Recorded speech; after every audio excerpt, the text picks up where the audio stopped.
I'm quite ritualistic, so it's probably quite the same every day. So I start with popping into my local coffee shop for breakfast, heading into the office, and try and find some time together with my PA to plan a day, plan the week, plan my travel that's coming up, get everything organised.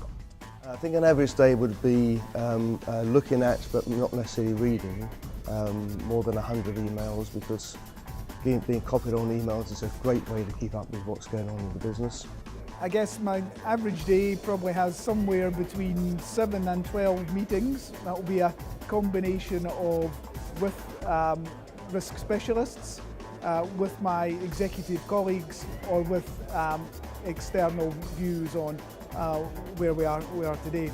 Sitting in at least one management meeting, again, principally to keep up to date on what's going on in the business and ensure that that particular department, whether it be underwriting, claims, investment, whatever, are properly monitoring their own risk metrics that we give them. And then often a day of meetings interspersed with, some of them structured committees, some of them catching up with people, conversations, making sure we understand what's going on. Those kind of meetings are going to cover all aspects of the ERM framework, but also, I guess it's fair to say, a fair degree of governance in terms of things that have to go through risk committees, boards, etc.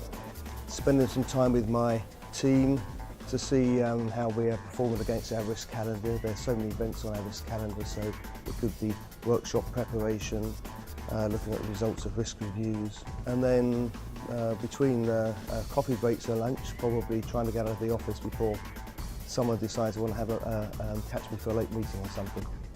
Early evening, head off home for some family time and catch up with papers later on in the evening. On a good day, there will be some thinking time.